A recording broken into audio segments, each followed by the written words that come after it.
Welcome to EPG Pathshala. I am Soumajit Patro. I am an associate professor of sociology. I teach in Sidhu Kanu Birsa University, Purulia. It is in West Bengal. In this module, I'll discuss tribal movements in India. I should start with the very definition of tribe. Tribe is a group of people, band, occupying a territory or territories, having a feeling of unity among them, and this feeling of unity is derived from numerous similarities in a culture, language, ethnicities, and frequent contacts and a certain community of interest. Apart from that, every tribal social movement are stand for the protection of their habitat, land, their culture, solidarity, and natural resources. Obviously, some tribal movements are caused by the problem of identity crisis of the tribal people. There are some components of social movements. First, these are objectives of social movements. In any social movement, you will find there are some objectives, goals of the protesters who start social movement.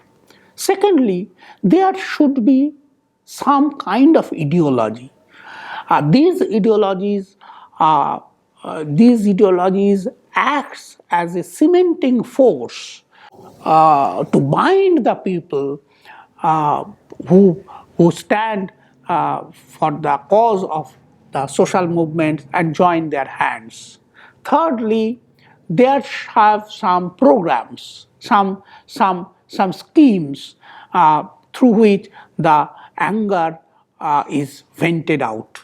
There are leadership and organization. These five factors, objectives, ideology, programs, leadership, and organization, are the features, very important features of any social movement. Now, the major reasons of tribal movement. I will discuss the major reasons of tribal movement. For example, Santal movement, Kol movement, Munda movement, they all started against the permanent land settlement rule of the British government. Say for example, Tana Bhagat movement. Why did it happen? It happened against the Sanskritization initiatives. For example, Dongaria Kond movement, Kol movement, Mijos movement, all these movements started to restore their rights over the natural resources. All these movements are caused by all these movements were originated out of these causes, whether it is permanent land settlement, rule of the British government, or Sanskritization, or to ensure their right to restore their right over the natural resources. For example, there are Bhil insurgents or Maurya rebellion. These movements were started to restore the cultural identities of the tribal people, particularly the Bhil movement and Maurya movement. For example, in our country, there are many social movements of the tribal people who is demanded their political autonomy, their separate statehood. For example, Jharkhand movement, Naga movement, all these movements started to ensure the political autonomy of the tribal people. Now, the history of tribal movement of our country can be divided into four phases. Four phases. First phase, 1768 to 1860. This was against the local landlords and British Empire. This was the first phase of the tribal movement of our country. The second phase started from 1860 to 1920. 1860 to 1920, this was the second phase of the tribal movement, which covered a period of colonialism during which the capital, merchant capital, penetrated into the tribal areas, tribal economy, and it affected their relationship with traditional relationship, age-old relationship of the tribal people with the land and forest. You all know that tribal peoples are mainly live in jungle areas. There is a very intricate relationship, very intimate relationship also between the tribal people and the forest. So the movement, which we call the movement of second phase, we started in 1860 to 1920. During this period, many tribal movements of our country took place to protest against the disturbance, the destabilization of traditional tribal economy. The third phase started from 1920 to 1947. These tribal movements were mainly caused by the ill treatment of the tribals by the British rule. The tribal people, in large numbers, they joined in the freedom fight movement. The fourth phase is post-independent period, post-independence phase. It started from 1947 and it is continuing till today. Now, political autonomy, tribal lands, natural and traditional resources are the great reasons behind these kind of movements which started after independence. Now, we will discuss the categories of tribal movement. There are mainly three categories of tribal movement. One is reactionary movement. Reactionary movement, for example, Maurya rebellion. There are conservative movements, for example, Koi movement. Revolutionary movement, for example, Bhagat movement. Many of the tribal movements may also be classified as peasant movements. Many of the tribal movements are or can be classified as peasant movements. You know, many tribals today are peasants. So, when a cause arises which goes against against the interest of the tribal people, the tribal peasants, they start movement. Kathleen Goff in the year 1974 classified different peasant movements on the basis of their goals, ideologies, and methods of organization. You all know the name of Kathleen Goff. According to Kathleen Goff, there are 5 types of peasant revolts.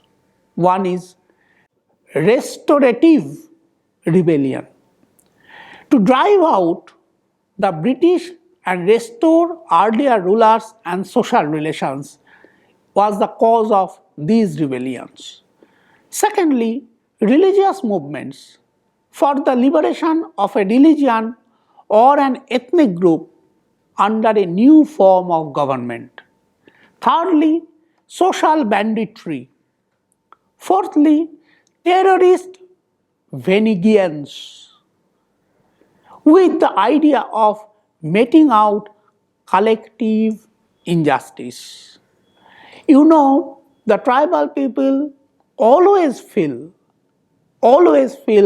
that they are deprived of the opportunities which the so-called quote unquote the people of mainstream population are enjoying.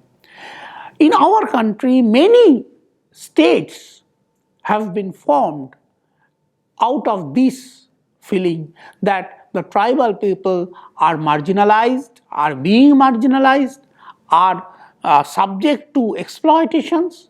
So many tribal movements have been started with this kind of feeling of collective injustice. Mass insurrections for the redress of particular grievances. These are also causes of tribal movements.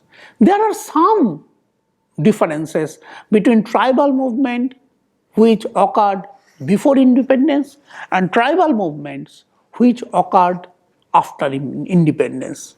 I repeat that the aims, goals, and modes of protest varied widely between the movements which we can call pre-independence tribal movements and the movements which we can call the post-independent tribal movements.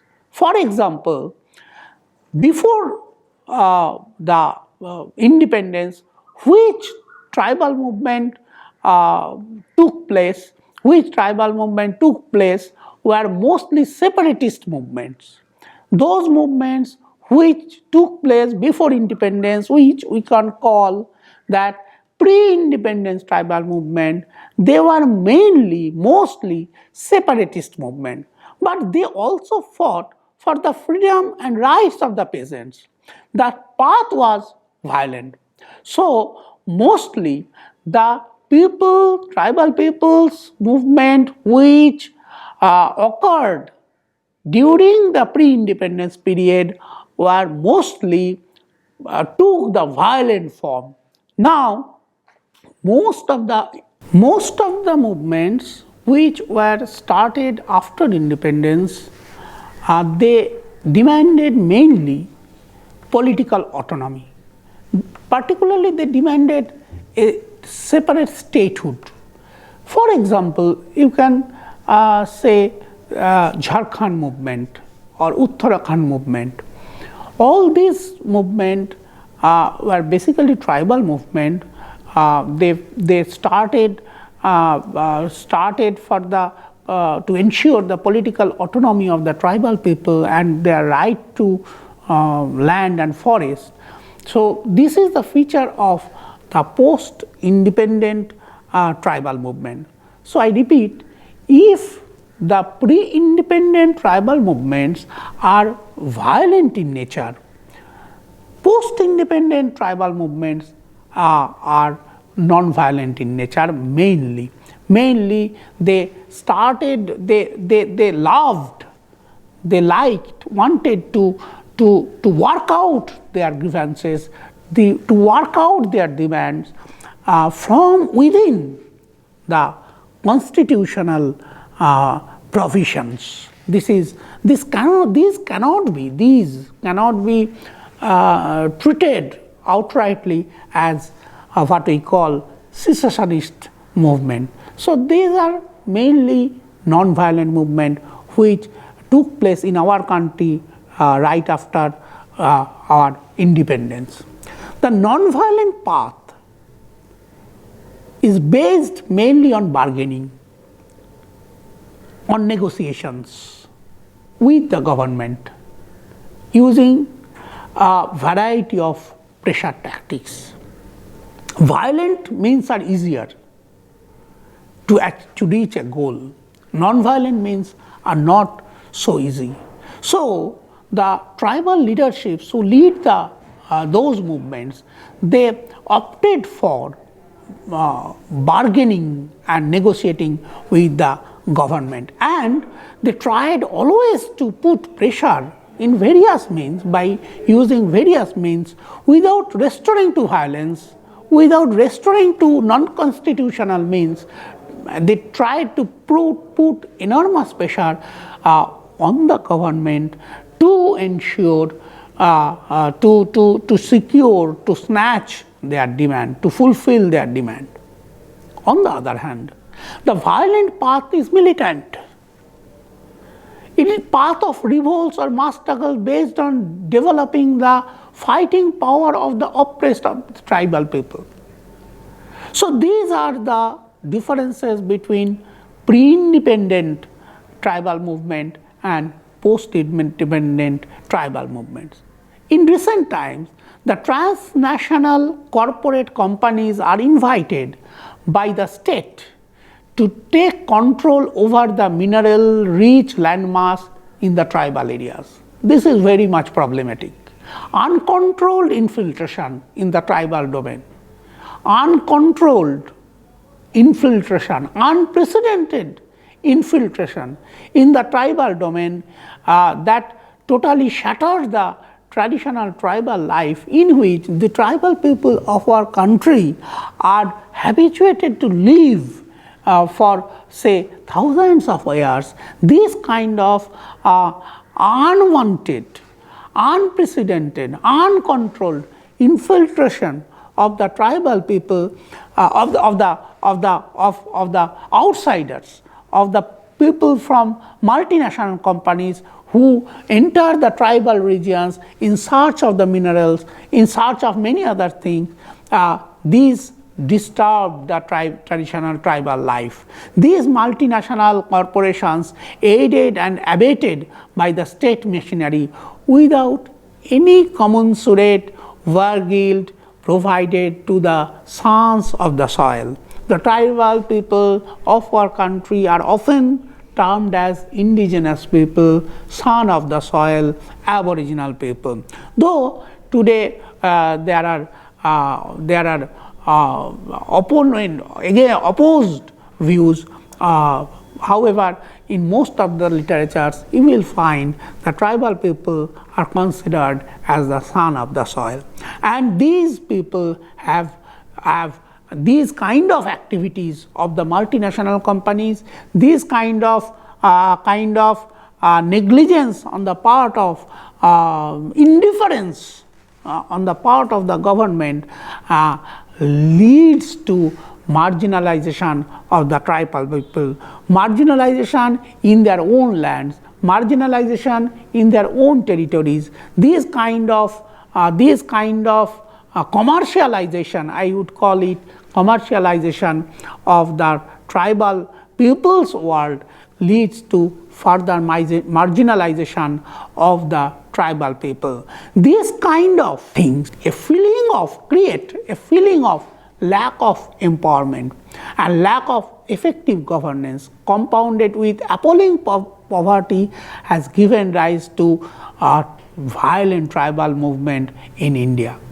It is also a major cause of the rise of the Maoist influence in the hilly regions. You can ask this question, that why in the among the deprived sections of our populations, why among the poorest of the poorer sections of the population, why Maoist movement are crystallized in these areas. This is one of the causes that these tribal people feel that they are being marginalized, they are being sidelined.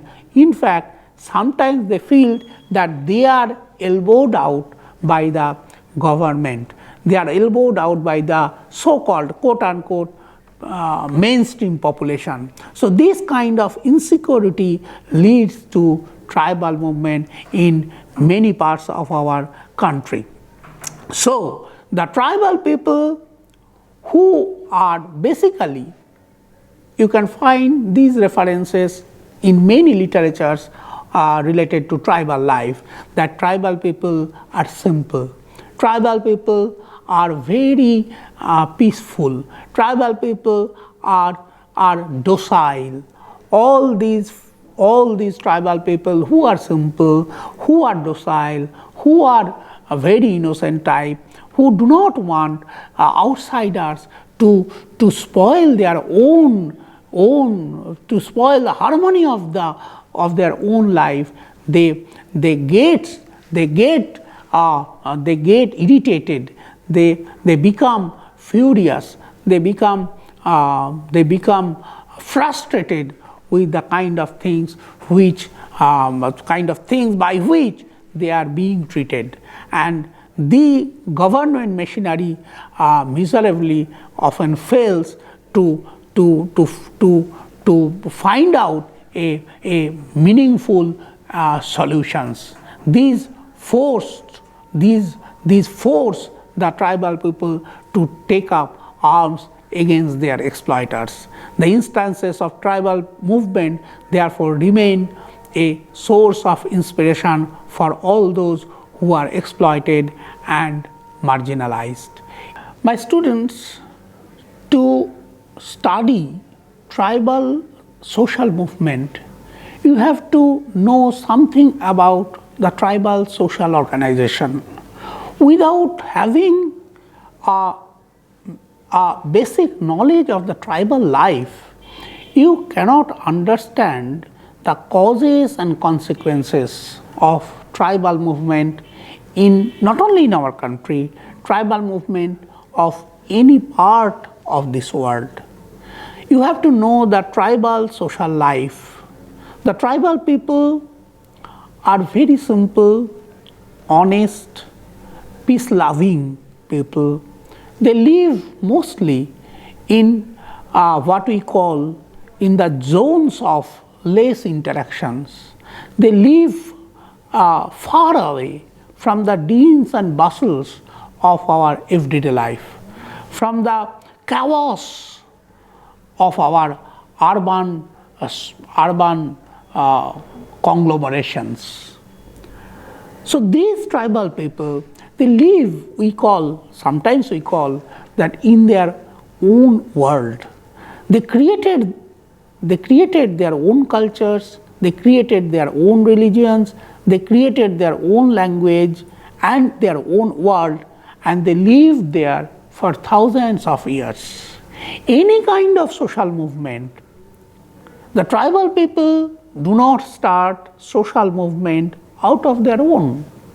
Any kind of social movement by the tribal people in this way or that has been caused by the intrusion of the outsiders in their own world. Sometimes they have been forced to leave the jungle. Sometimes in the history of our country, sometimes they have been uprooted from their own lands. Sometimes they have been forced to